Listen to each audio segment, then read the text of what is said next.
Welcome to Neural Transformations, your home for healing, transformations, and overall badass awakenings. I got an awesome guest lined up for y'all today, Mr. Kevin Anytime of the Mindset Matters Institute. This guy has a really awesome vision, amazing background, and he's also the author of 2 books. Kevin, so thankful, honored, and humbled to have you on this morning. How's it going, first of all? Thank you, man. Yeah, just fighting off a little. It seems like I'm getting a little bit of a cold. It's in the very beginning phases. I got like a little dryness in my throat, and my nose seemed to be acting a little weird. But other than that, man, things are great. Awesome. Yeah, I was fighting off a bug not so long ago myself. And I hardly ever get sick these days because I take really good, excellent care of my body. But Yeah, we're human, right? So yeah. these things do happen. Um, so I just firstly wanted to get some background on your story. Where are you from? How was childhood life for you? And how did you eventually transition into the self-improvement journey? Well, I'm originally from Milwaukee, Wisconsin. I moved here back in 2012, but what's interesting now that I dive into the mindset and how the mind works and things like that and subconscious mind programming and stuff like that. I had a really interesting childhood, man. So one of the things that I don't like to dive too much into, but it is a part of what I went through, was that I went through this period of time where I was grabbing onto my dad, and he had to leave for whatever reason, right? That was he was I don't know, it was like a lot of different stuff, but he wasn't there for a period of time of my life, for like a decade maybe. And so that left me in a confused state as I was trying to figure out who I was. And in that process, in his absence, I grew up very religious. I grew up as one of Jehovah's Witnesses. Mhm. And one thing specifically, though, that I remember is that my mom used to play these tapes as we slept, me and my brother. Hmm. And it was called Listening to the Great Teacher. And it was more of a tape that was going through the course of Jesus' life. So that's probably why I stuck so hard to that journey and Jesus's way of living, is Mhm. because it was programmed in me to follow that path. So that's one of the interesting things that I've just realized as of late. But other than that, after the I went through the period of time where my father wasn't available, I went through a really hardcore realization that it was just me out here, and not like I didn't have family or anything like that, but as as people have children, you realize that they're just doing the best they can with what they have, Mhm. and you are here to now progress the generation. So as my father left, there was one specific day where I called him. I was probably fresh teenager, like 13 maybe. And I had seen him after a long time. I thought I saw him walking down the street or something like that. And I was riding in my friend's car, and I remember it specifically because I was like, "Yo, that was my dad! Like, stop!" And they were like, "Dude, we can't stop right now." Like his parents or something like that. She was like, "Oh, I'm sorry, we can't stop right now." And I'm like, I hadn't seen him for a while, so I was like, "Dude, I want to get in contact with him." So I was like, "Okay, drop me off at home." So my heart is racing. They drop me off at the house, and I get on the phone, and I'm like, I'm trying to call him. I'm like, well, I have to ask my mom for his number. I'm like, "Do you know his number?" She said, "Here it is." So I give him a call, and he was like, this is crazy too. Profanity and stuff like that, I'm gonna try and keep that to a minimum. But Yeah. to really put it in perspective, man, I'm gonna just say it the way it happened, right? I called him. He picked up the phone and he said, "Bitch, where's my money?" And I was like, Pops, this Kevin. He was like, oh, he was like, what's up? And I was like, nothing. I thought I just saw you. And I was like all excited and blah, blah, blah. And he Yeah. was like, oh, okay, let me call you back. And he never called me back. It was crazy. I mean, it's kind of funny to me now, but I was crying my eyes out, bro. Like I was completely destroyed, dog. I was like, what was that? Like, I just didn't understand what the heck was going on. So, but from that moment, I was like, okay, all right. Like, I got all the emotion out, cried as much as I could, and I just was like, dude, it's just me out here, man. Like, I Mm. gotta figure this out. I gotta figure out what is this all about, because that to me was just devastating, man. It was crazy, dude. So from that point, I just kind of went on this little journey of initially going into basketball. That was my outlet. That was to Mm. fill the void, and I put a lot of effort and energy into that. But then I got hurt, and I tore a ligament in my ankle, and that, man, I was one of those people who was like, I'm going, because of the mindset that I had. I was like, dude, I'm going. I'm gonna think of practices that nobody's doing. I mean, I was dribbling with my eyes closed up and down the court. I was doing things that I thought nobody was doing to enhance my game, to just go beyond the level of normalcy, right? But when I tore a ligament in my ankle and I was going to UW Milwaukee, that was literally the only reason I was in college for me specifically. Um, so after that happened, I went through a massive depression, and I just was like, skip everything. Like, this is, I mean, I was smoking in my dorm room. I got caught. I almost got kicked out. And it was terrible, man. And so that event, when I got caught, actually, that event kind of shook me, and I was like, dude, I gotta make something out of this. Like, I'm probably not going to finish college. Just, I was like, whatever. I'm because I have no other purpose of being here besides basketball. And they said that it was going to take 5 years for me to even be able to run again. So I was like, okay, well, shit. Excuse me, but I was like, that's it. That's it for that. Like, okay. Even though I rehabbed myself as best as I could. But what I did was I found this book, man. I found this book called, I was looking online of how to mentally get better, because I felt like I was handicapped, man. I felt like, I couldn't do anything. I had crutches. I couldn't go to class. It was just so much. I was just like, dude, I need to mentally enhance like never before. Like, if I can't do this physically, I gotta go in mental. So I found this book called The Mind Accelerator, man. And that's what initially began the crazy trajectory of just figuring out how incredible the mind can be. It had practices in there like reading the entire page and words backwards. They gave you CDs with Bach and Beethoven music and said to listen to it. And they had some meditative practices as well to enhance yourself.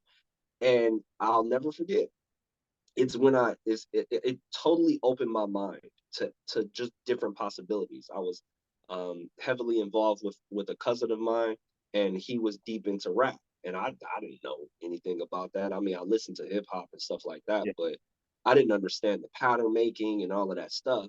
But it seemed like after I did that mental training, I understood it on a different level, and the stuff that I was writing felt like it made more sense to me. It felt like I was better at it, and I was just like, no, there's something to developing yourself.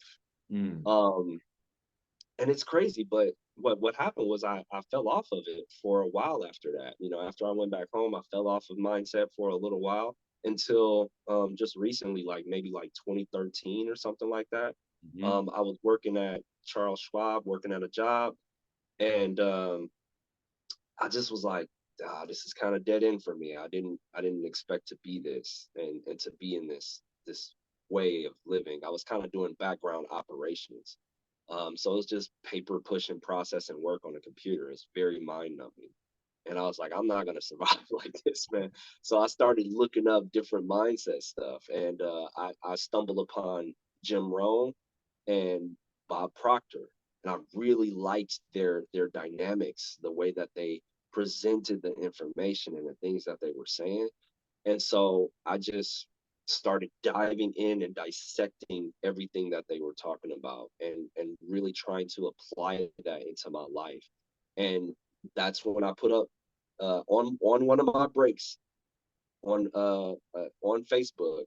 I went live for the first time, and I was like, "This is what I'm gonna do, guys." And I just stated it out to the world. I said, "This is the direction I'm going in. I'm gonna be trying to figure out how to motivate, how to inspire, how to change people's mindsets for the better. And this is what I'm gonna do." And that was probably like 5, 6 years ago. Wow, man. That's a really cool story. I had no idea a lot of those details, but it seems like a lot of times either an injury, a state of depression that came from that injury is what led, at least for me as well, was led for me into seeking that something better has to be out there. It just has to be, because this is like, I've thought to myself, is this life?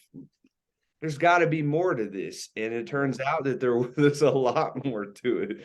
So that's so cool, man. Thank you for sharing that.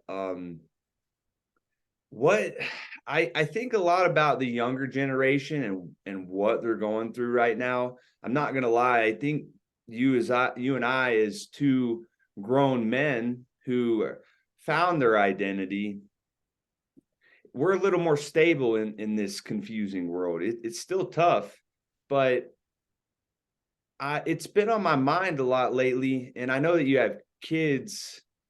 I think about all the stress. I think of the mental health issues, social isolation, and what's going on with society.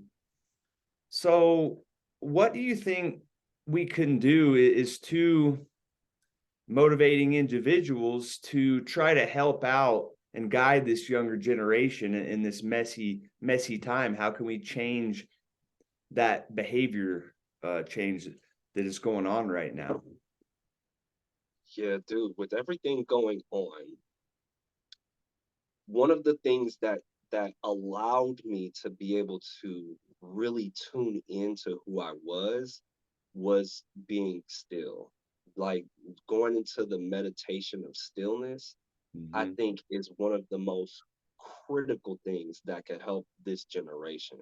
I truly believe that you have to be able to master your physicality, Mhm. to be able to really transcend deeper into your mental capacity.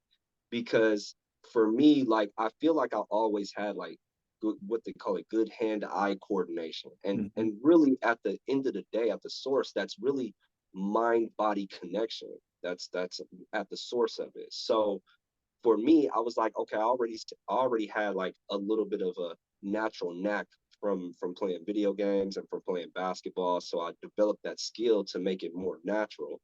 But until I listened to, it was this one video I actually saw, Dr. Joe Dispenza, and it completely blew my mind wide open.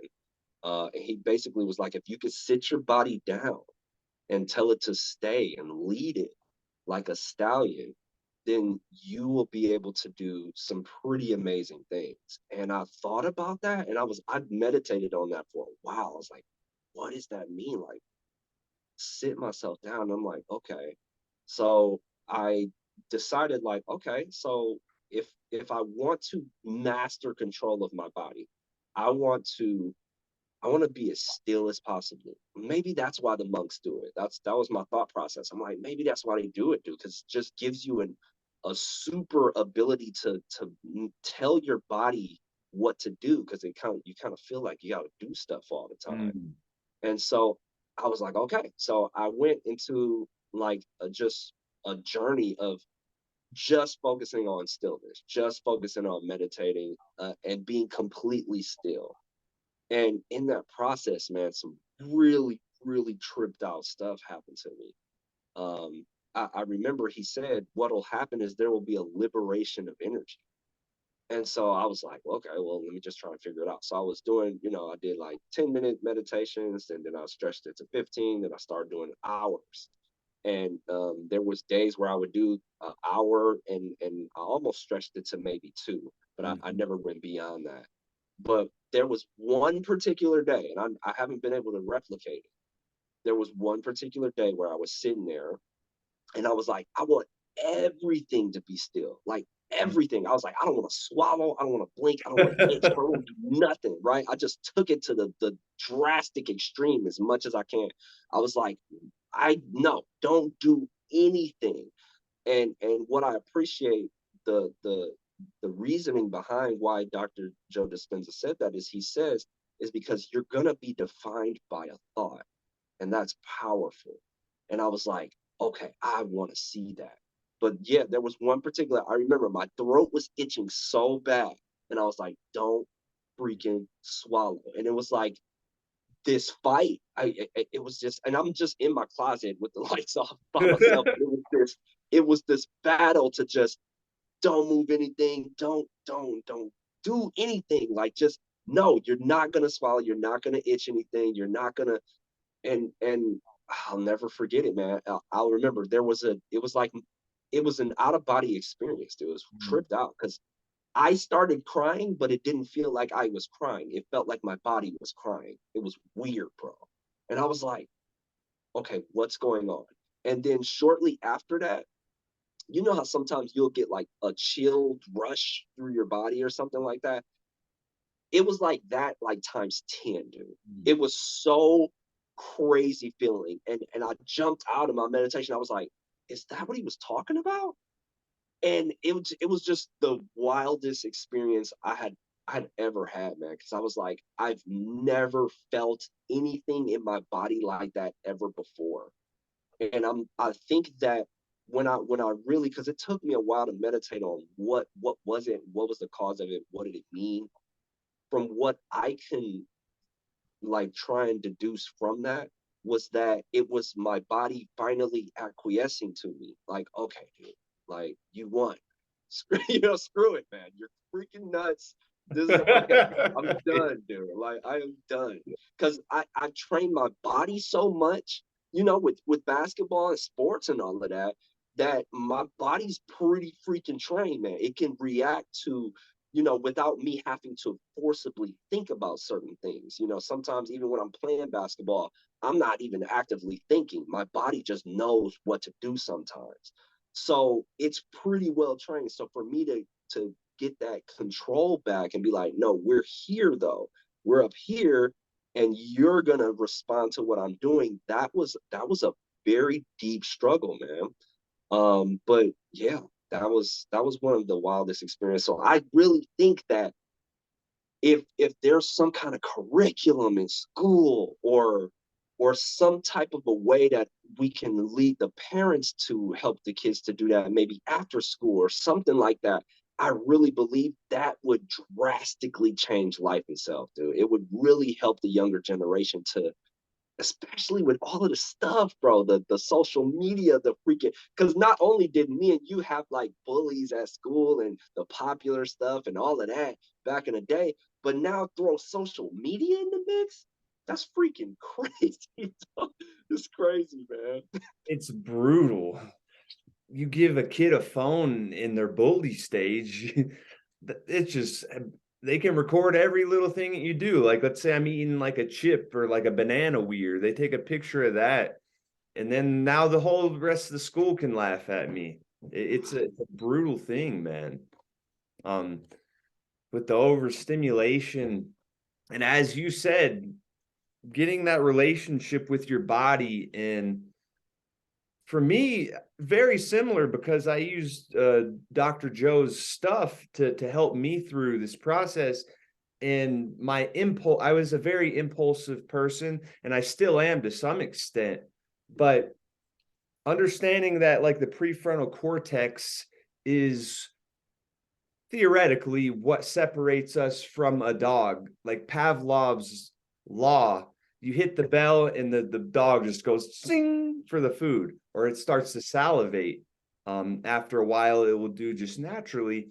And I think of myself that I have such a gift as a human being to choose to make that choice of how I want to show up in the world. I can consciously choose, and it changed everything for me, man. And that's so cool that you bring that up. I wanted to talk, you brought up a really cool point the other day on TikTok about how only 3% of the population finishes a empowering course or an online course. And I said to myself, man, if I want to put out a course and only 3% of the people are doing it, I had one of those, poor me type of thoughts, the victim mentality, like only 3%, I'm not doing this course. Right, right, right. But like, what are your thoughts on that? And what the heck's going on there, dude?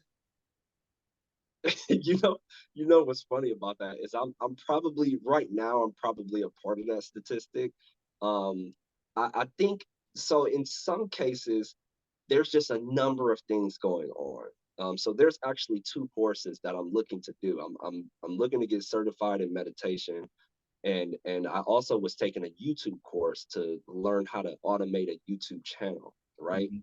And I'm dropped off, dude. Like I'm completely out of it, right? Because there's so many different things that I'm doing, specifically with like building a business, and then I'm not putting my kids in daycare, so I'm being a full time single parent. So there's a lot that's happening right now with me specifically. Mhm. So I would like to give that idea to most of the people, knowing that that's probably not the case though. I believe there's there's a opportunity for people to just realize how much they commit to things. And because my course specifically, out of I've only had well, not only, I appreciate every single person that has decided to dive into it, but I've had close to 10 people to go through it. Mhm. One person finished it, bro. Mm. But like went through the entire course through its entirety. And I noticed that I was like, when I saw that and I read it, I was like, oh yeah, heck yeah, I get it. I was like, I totally get it, because I didn't think that. I tried to make my course ridiculously easy, like very, very easy. And maybe that's the wrong way to go about it. I don't know. But uh it's simply because what I focused on, especially coming from the academy, what I focused on when we built the 120-day challenge, and I saw that, and I mean mostly JB built it, but I was Yeah. watching the process and stuff like that, and I had a measure of influence in that as well. Mhm. But I realized the recap, the smallest thing, man, was the hardest thing to do. Just to do the recap consistently every day was the Mm. hardest thing to do, Yeah. and it takes 5 minutes. And that's what blew my mind, to be like, what? Okay, we're doing too much, and we're expecting these grandiose, grand things out of ourselves, and we're not breaking it down, like which is why I talk about this book so much, the James Clear Atomic Habits, Mhm. is because that's all we have to do. We make things very difficult for ourselves because we don't know how to simplify it.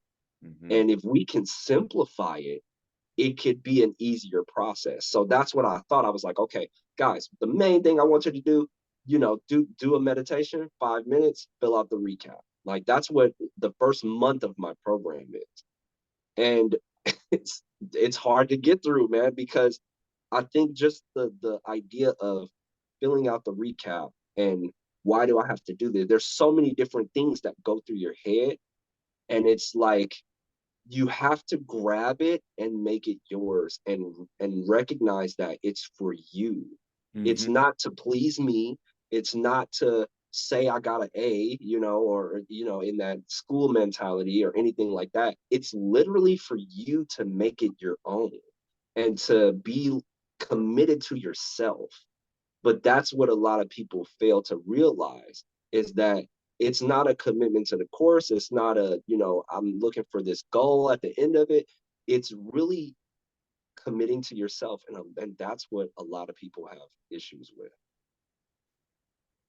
Yeah, I can relate. And what I try to think and do is put myself in that person's situation, because I once was exactly the feelings of disempowerment, the programming that we've all had to, the negative programming we've all had to go through as human beings and continuously going through.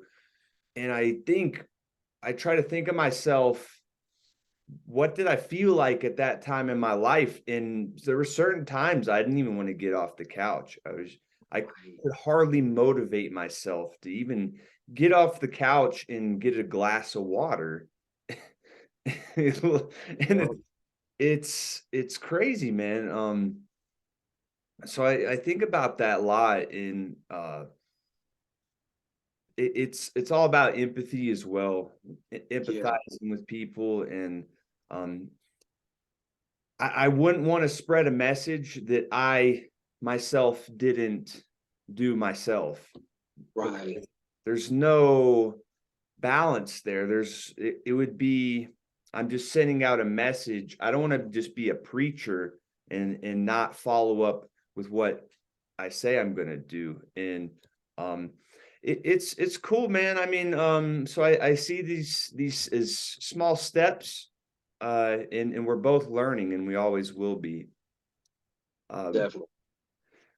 Transitioning, a lot of people are aware of Chat GBT. I hear it's the largest adoption, in the shortest period of time. Over 100 million people uh, joined Chat GBT. And I have really thought about where we're going as a society with this AI movement.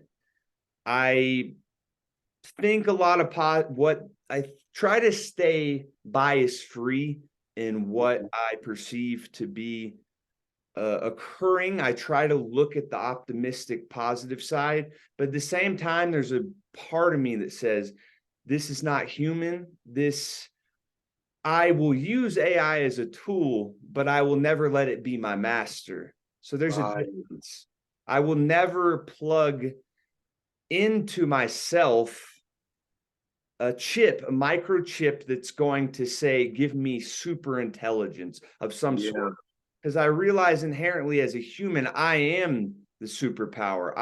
We are the ones who manifested this AI, and it's something outside of us. If I'm putting in this chip, I'm saying to the world, I am not powerful. I need something outside myself.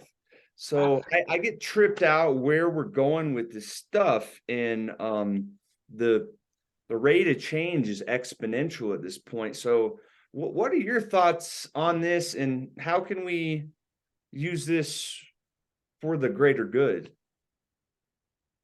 Man, yeah, this is deep, bro. this this is I remember when I first saw it, and I had an opportunity to do it, man. And something, my intuition was just like, don't worry about it. Like, don't even do it. Like, just don't. And I think to piggyback off of what you said, it was more of like, no, dude, it's me. Like, don't do that. Don't go into that. Because I remember I was on TikTok and I saw, I think Gary Vee was one of the first people who like threw it out there. Like, Chat GPT, man, go check it out. It's pretty interesting. I think you'll think it's pretty interesting. And he was just talking to his audience. And I went on there and I saw what it was about, and I was like, okay. I said, but I didn't even go into the program. I was like, no, because I didn't want that feverish, wanting to get into it so fast, to take over. I like to let things settle first, and then allow myself. I did try to get into it later on, but then it was locked up. So I was just like, well, okay, it wasn't specifically for me to do that. But to your point, I totally agree, man. We don't want to acquiesce as the super intelligence on this planet to something that we built. That would not make any sense, right? So I think that it's going to happen simply because there's a culture of give me answers very quickly, and I want to win very quickly, without having any uh, repercussions or anything like that, which I think is still carrying over from older generations, because I think that's actually an older generation of thinking, to want to get everything fast and not worry about the consequences, which is why cars are built on gas. And it's like, well, we don't think of, who thinks about what it's going to do to the ozone or anything like that. Like, no, we're just trying to, I'm trying to go fast. I'm trying to get there now. And that's just one of the things that we have to now start to consider, is that, okay, even though we have this, like, let's go into the idea of making sure we also take into account the ramifications that this could have on the world. Because I mean, the internet already was a part of that. It was like, oh, they were worried about kids cheating on tests, and it's like, now you just, hey, you can't really stop it. It's just, if that's what it is. And if kids decide to do that, they decide to do that. So now it's more of a, and I think this is where we come in, bro, to be honest with you.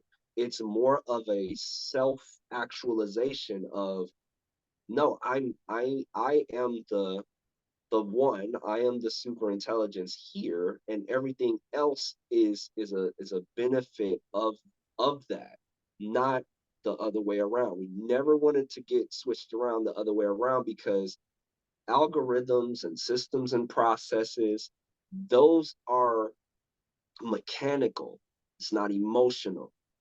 So it's going to be very easy for the mechanics, the mathematics, the hard, just logical thing to give you that quick answer, to give you that quick dopamine, to maybe even exponentially put you in a position. But you got to think, are you ready for it? Are you really, that's what people want to strongly consider. There are going to be some who go through that brunt and then realize, oh my God, what did I do? And then be able to get themselves back together and maybe turn it into something positive. But that's a very small percentage of people, as we've seen in just historical events.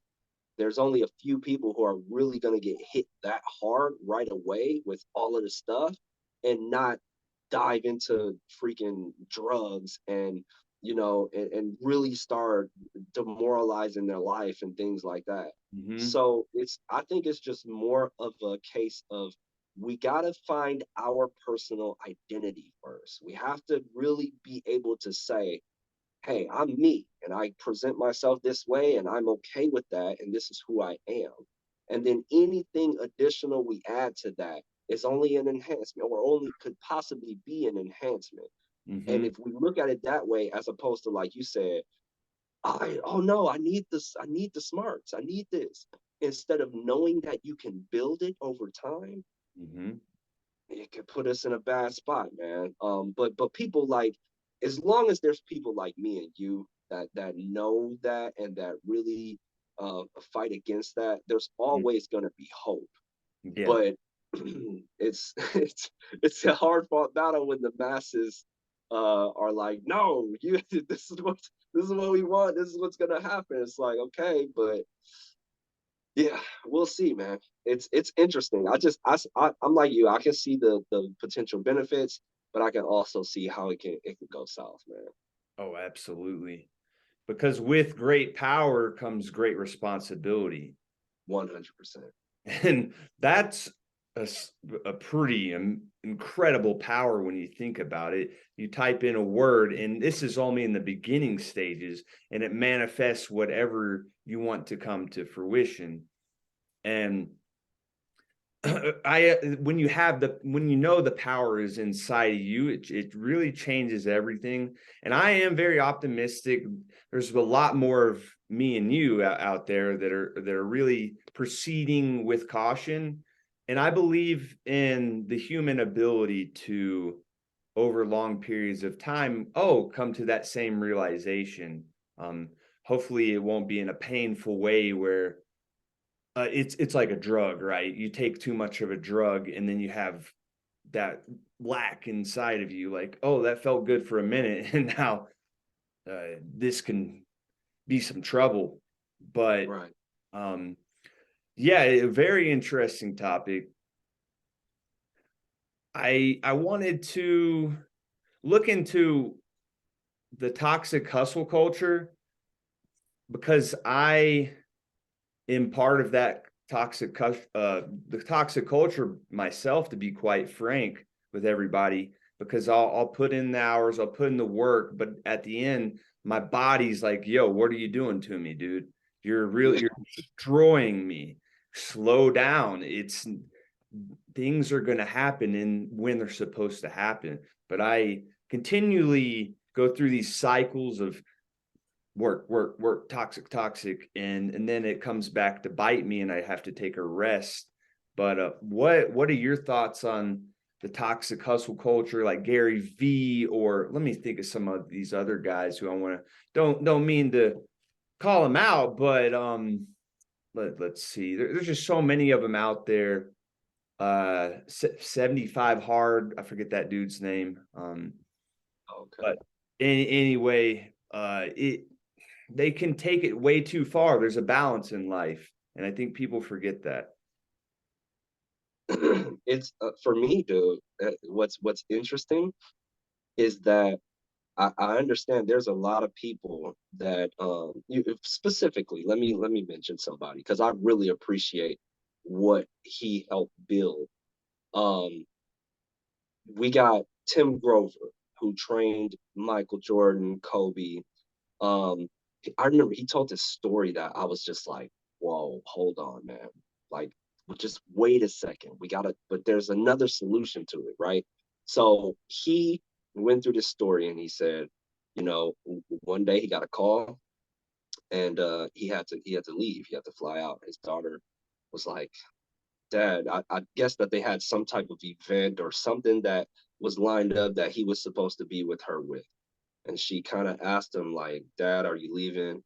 And he said, yeah, it would be a cool storybook ending to be like, no, babe, let's go and let's go play and I'll take her to the park and happy ever after, right? He was like, no, but I had to go get that done so we can be in the position that we are in. And now I totally 100% understand that and I agree with it to a certain degree. However, my thing is, why couldn't she go with you? Mm, That's the thing. That's the balancing that I'm trying to get out into the world. Is it's like, okay, like even for instance for my daughter, obviously when it makes sense, right? But if she's able to communicate and stuff like that, it's like there's a measure of difficulty that's going to add on to you as you're going into this realm. So if I were to put myself in that position and she's coherent, she can talk, she can listen and follow directions. I'm gonna say, okay, you're gonna come with me and you're gonna have to learn. Now that's going to put even the leaving probably put a lot of stress on them. Bringing her with is on a completely different level because now you're being above just the solo you of, yeah, I need to be separate from this and I need to be able to execute. It's like, no, now I need to be dad and I need to be the business guy at the same time. And mm. so that's the realm I'm placing myself in, and it's freaking, dude.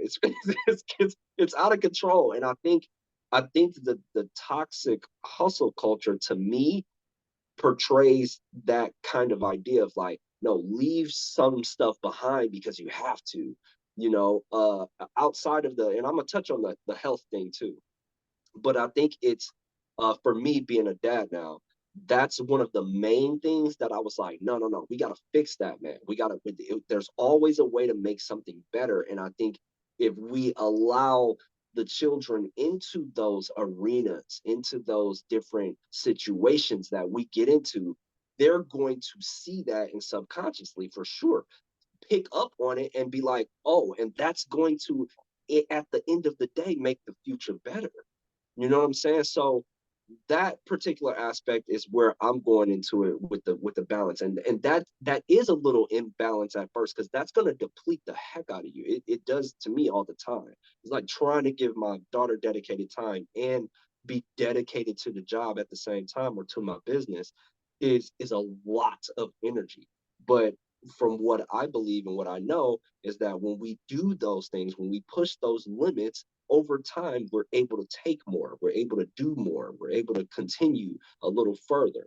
So with the health thing, it's just, for me, that's being very disciplined with my activities and what I'm deciding to do and in what time. So am I, do I need to get a lot done, and am I trying to push it further? Absolutely. However, am I overextending the time going into 10, 11, midnight, 1 a.m., working on stuff when that's going to actually harm my mental health? And so that's where it's like, okay, we have to figure out a balance. So it's like, look, cut everything off at 10 p.m. and be disciplined enough within yourself to say, I did all I could, and be okay with that and let it go, and then grind as hard as you can in the time. That's one thing actually that I like that Gary Vee says. In the time frame that he is in the game, that's when he's putting every single thing he can into that time frame. But making sure also, like a LeBron, they interviewed him the other day, and I was like, dude, he gets a whole bunch of amount of sleep. But I bet you he also, when he's in the court, when he's playing, he's making sure that he's playing as hard as he possibly can, because that's the only way you get better in practice, is if you're playing and putting yourself under more stress than the actual game. The actual game just becomes a basic thing. But also he's making sure he's getting the rest so that his body can actually absorb the good hardcore pressure that he's putting on himself, because you need that recovery to be able to do it. If you don't allow yourself to recover, that's when it becomes a problem, because your body is just like, dude, this is, I cannot, like, I can't do it. And we got to figure out a way to balance that portion of it, so that there aren't these, I'm taking no dose to go days on end, or I'm just staying up super freaking late, or staying up an untold amount of time to try and get more done, when in reality, future, if you look at the long term, it's going to mess you up. Mm-hmm. And that's what you don't want. I want to be here for for all of the great stuff, right? And there may be people that are like, no, I want to give my life and just allow that, and that's their journey, and I think that's totally okay. If they say, hey, no, I'm going to give up my existence and work very hard, and yeah, probably at the end of this, I won't even be able to see it. I'm just going to freaking collapse. That's up to them to decide that, because it's their living experience. But for me, and people I think that want to be here for the great times and for the joy and to see everything, Mm-hmm. then you gotta balance it. You gotta figure out a way to really juggle it, and it's going to be a constant. I have not been able to. I mean, the 2 years that I've gone with this mindset, it's very, very challenging, and it's always a juggle and a repositioning and a reconfiguring of things, and that's a constant. And so you have to also get adjusted to that idea as well, as that it's going to be a constant maneuvering. So you have to kind of make yourself nimble to the idea of, okay, it's not always going to be set like this. The routines, the hardcore, I wake up at 5 a.m. and blah blah blah. It's like I do that for a time, but then when time says, hey, you can't do this right now, I gotta maneuver, I gotta adjust, I gotta be adaptable. It's like Morpheus, man. It's like improvisation, adaptation. There you go. Like that's what we want, because that's what makes you actually the most effective, is when you are not stuck and bogged down to a rigid schedule, because if that gets messed up, you're freaking going. I know from experience, when that gets messed up, and I have a great routine, and something happens, I'm freaking furious, dude. Like, I am livid. Like, ah! So I was like, well, I don't want to do that to myself anymore. I want to be so freaking like explosive with anger. So I gotta figure out a way to work around that. And that was, to me, that was my solution. It's just like, okay, just adapt. Anything happens, adapt. Just be adaptable. Like, try and have a blueprint, but if something happens, adapt. Be ready to adapt to that situation, and that'll minimize the stress that we actually would just be placing on ourselves by getting so upset. Exactly. And the sports analogy with LeBron, from the longevity perspective, what that man is doing is absolutely incredible. It's And then you crazy, talk man. about like adaptability. I think of like Kobe and Jordan, in the way I'm a Jordan guy because I'm from North Carolina, but he, the way that things don't always go your way, but then that adaptability in the last minute of the game is by far the most important component that you can have. It's like, oh, okay, I'm practicing my free throws, but what if this happens, right?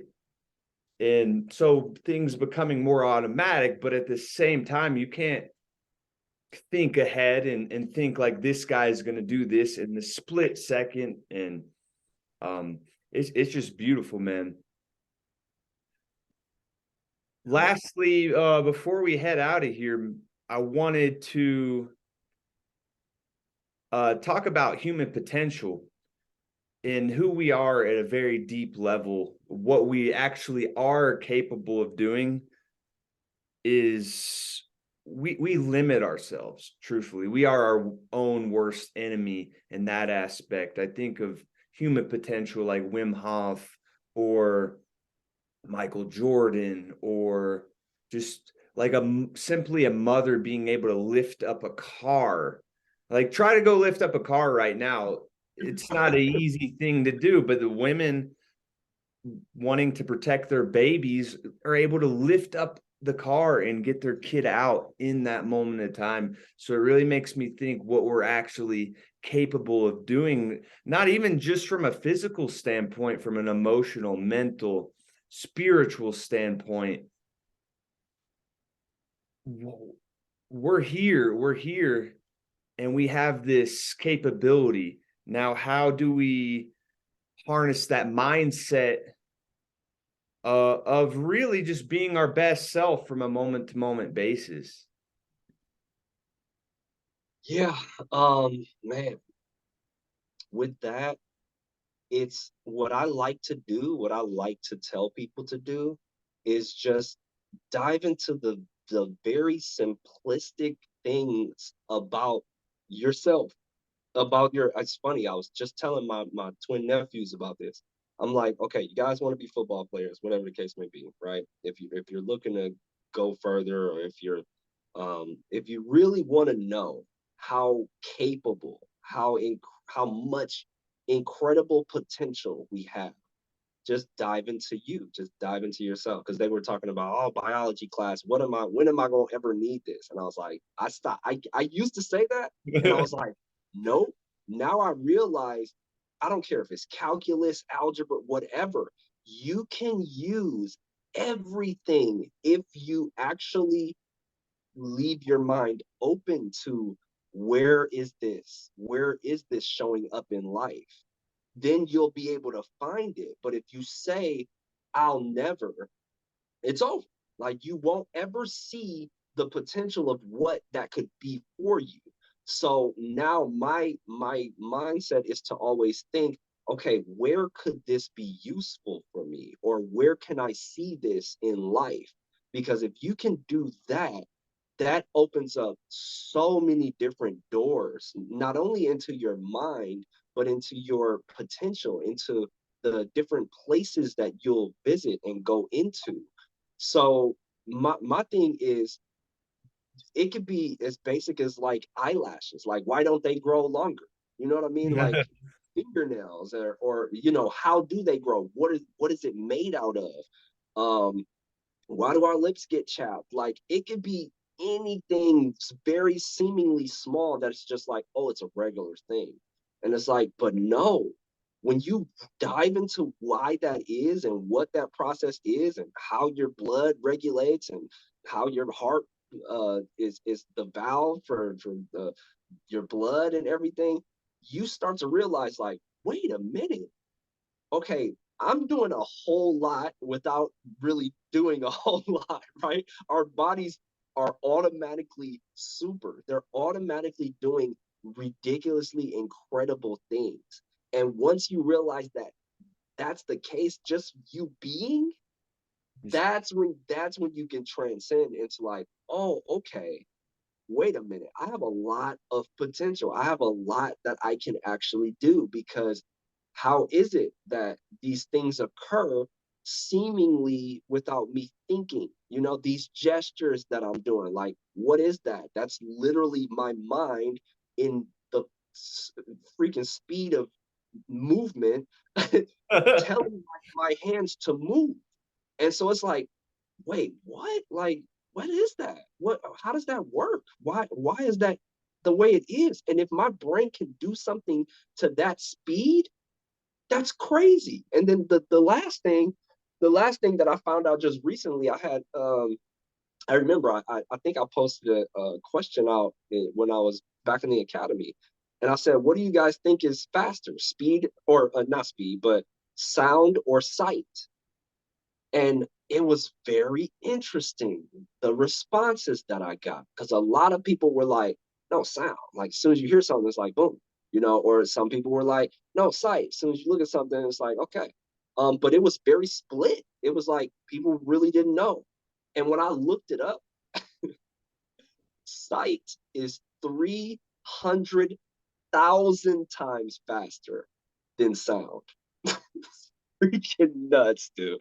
I was like, what? So when you look at something, you immediately can identify it. You think about everything you look in a room, you automatically, your brain, I mean, that the speed of that, you probably can't even calculate.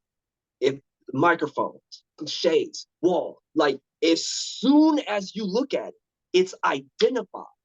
Like, that's wild, man. And that type of stuff is what blows my mind. And I'm like, if people just can really dive into the basics of those things, they'll realize how incredibly powerful they actually are. Oh man, beautifully said, man. I think of the Einstein quote that he said, reality is merely an illusion, albeit a very persistent one. Yeah, And when you yeah. think about all the quantum biology and sciences and mechanics that are coming out, quantum entanglement, or you drop just one ripple into a pond and that ripple expands. It's just mind-blowing. We'll never be able to wrap our minds around it, but what a gift. What a gift we have. What a gift. Thank you for coming on, Kevin. I hope that we can make this a more regular occurrence, thoughts, and just make a, maybe you'll be an invited guest once again. 100%. Thank you for giving us so much knowledge and wisdom. We do appreciate you. Is there any last words that you have? Where can people find you online?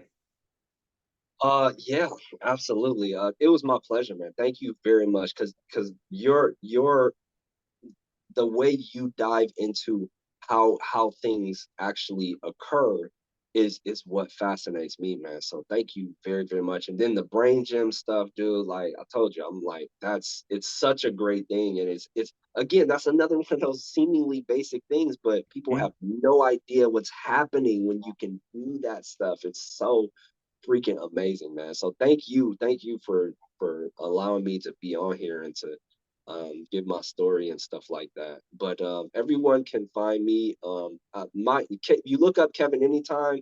That's all of the platforms. I'm not on like Twitter or anything, but TikTok, Facebook, Instagram, and YouTube. You can find Kevin anytime. And then the business is Mindset Matters.